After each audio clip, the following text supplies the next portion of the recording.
Hello, service learning students. Dr. Evertson coming to you from central Nebraska here, where I'm laying low for a while.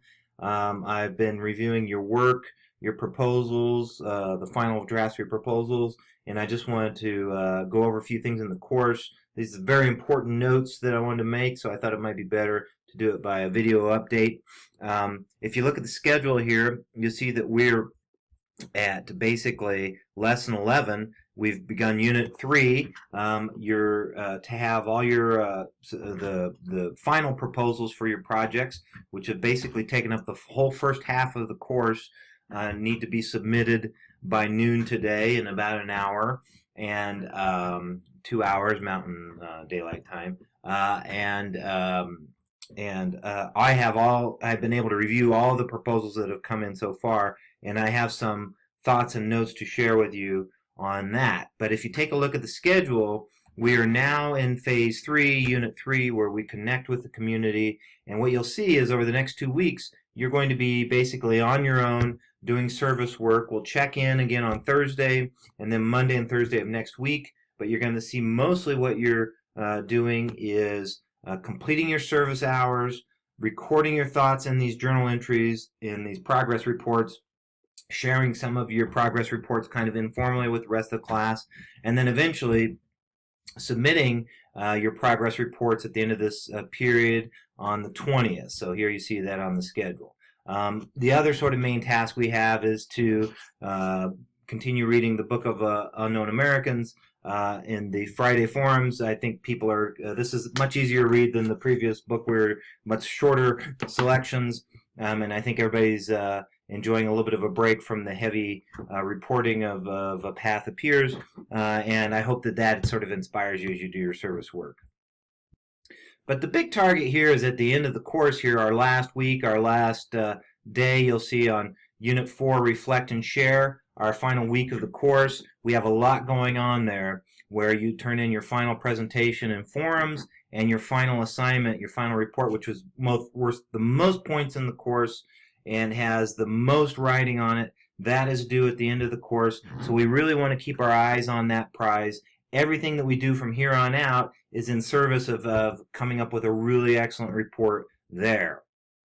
So before we talk about your progress reports, I wanted to just put a pin in our discussion of the first part of the project, which is your proposals, which I've been reviewing as they've been submitted, and I have some thoughts about that. So in order to do that, I'm going to go to Unit 2, and I'm going to ask you to take a look with me at this, the proposal guidelines, because what's going to happen over this week is I'm going to be assigning grades on these projects. And remember, these proposals represent your work in the first half of the course. So they represent, a big chunk of learning and effort, and they're worth a lot. They're worth 200 points. And I think in reviewing some of the submissions, some of them look great.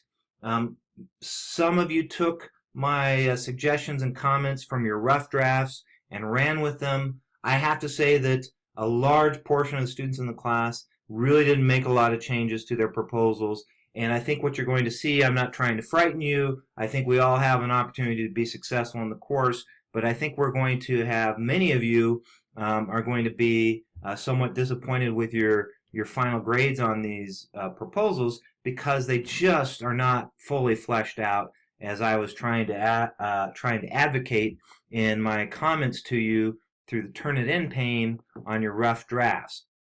And in particular, I'm noticing, and I took some notes, I'm noticing that this part of the project that has to do both with the inquiry phase, many of you, if you look at the grading guidelines here, they're supposed to be about 30% of this project or this proposal, weighted roughly, is about how you're thinking about sort of outside the box and problem solving and using your inquiry skills, because this is an FYI class. And it's not just about saying who you are and what you're going to do, but why is it important and why is your service needed? And for some of you, that part of your report is just very skimpy. You're not citing outside sources. You're not using evidence to support your ideas.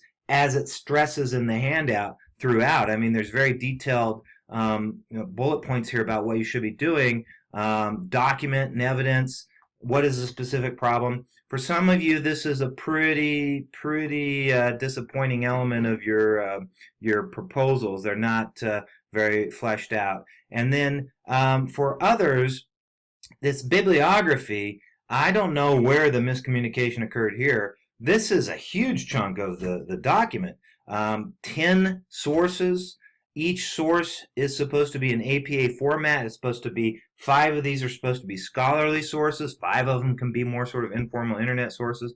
All of them are supposed to have some description or annotation as described in these handouts here. There's even an example provided for you to look at. And remember, I gave you a student example, several student examples from last year for you to take a look at. And for some of you, this is going to be a major hit on your points. Just content-wise, you did not do much with the bibliography at all. This is part of the inquiry element of the course. You're trying to show me that you can do scholarship, that you can look up this problem, you can explore it fully, and for some of you, I think this is going to be a major hit on your grade. And I don't know, I tried to really stress in my comments on your rough drafts that this needed to be fleshed out more fully. So if you submitted a final proposal that didn't either engage the bibliography part or is kind of skimpy in this area or didn't have annotations, I just anticipate you're going to have quite a hit on your grade at that point. And you can contact me by email if you have questions about this. But that is something that I was pretty disappointed in a large amount of the submissions. And I think also, okay, so let me just make this point that this is the document itself that I'm grading. This is the inquiry part of the course. This is the written part. So how effective are you at writing this document? How effective are you at completing the inquiry elements? We're not expecting perfect. It's a first-year class. You know, there's a lot of leeway given here, but there's pretty specific guidelines in this handout. I mean, these documents should be, 2,000 words, 3,000 words. The examples that I provided to you from students in the past are roughly in that page length. So I think many of you just submitted pretty skimpy proposals, and there's nothing more to say beyond that other than we didn't fully meet all the requirements, and I think the grades are going to reflect that a little bit. If we backtrack and go into the resources for this project, you'll see that there is a final grading rubric that's being used, value writing rubric, and some explanation here. And I don't know if you had a chance to look at this or not, but this is in the Project 2 resources, and I just wanted to go over this very quickly. Again, this is for the written part of your document. You submitted the proposal. Now I'm grading it as a document, a report, in the context of how well it meets the requirements, in the context of how well written it is. That's a major part of your grade. This is separate from your actual service, right?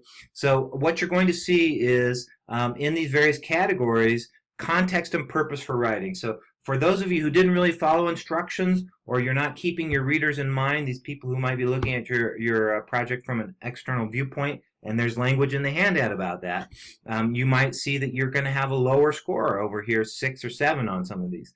I think content development, for many of you, this is going to be a major hit. You're going to have a low score here because you just didn't complete all the aspects of the assignment. You didn't provide enough stuff to illustrate your thinking on the issue, to illustrate what you would be doing, to do the bibliography and the research. Genre and disciplinary conventions, this has to do with how well you're citing an APA, how well you follow there's the format here where you're supposed to include an abstract and 4 parts to the report, how formal it's supposed to look. Are you using academic language, or are you using more informal language? That sort of thing. Sources and evidence, for those of you who did not complete the bibliography, or in part number 2 where you just didn't really support your viewpoints with outside evidence, you're going to see probably low scores in this. And then control of syntax and mechanics, ultimately this is your grammar, your spelling, and those sort of things. So that's how your final grade will shake out. We'll use the percentage that you have on this rubric to determine the final points out of 200 for this project.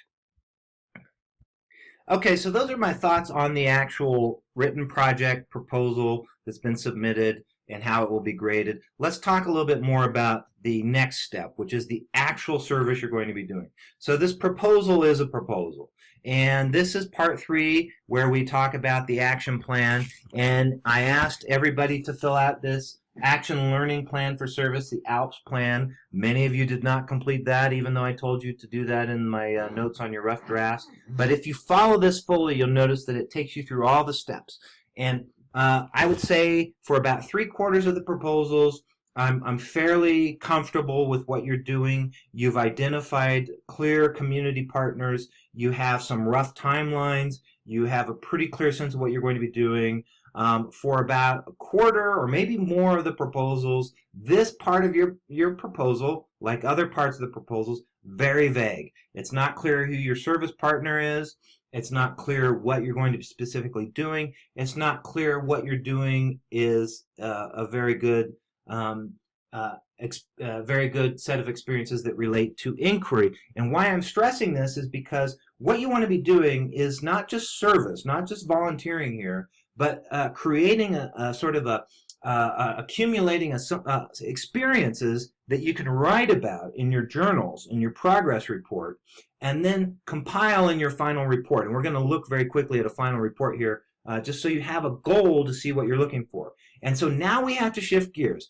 Maybe sort of a mixed bag on our proposals, but now you have a chance to make up some points and really do well by the end of the course, depending on how this service project goes. In the proposals, some of them are a little bit skimpy, and you're going to be getting notes from me. I'm nervous about some of them. It's not clear who your service partner is, etc., etc. If you hear from me, you know that there are issues, okay? Otherwise, it looks like you're ready to move forward.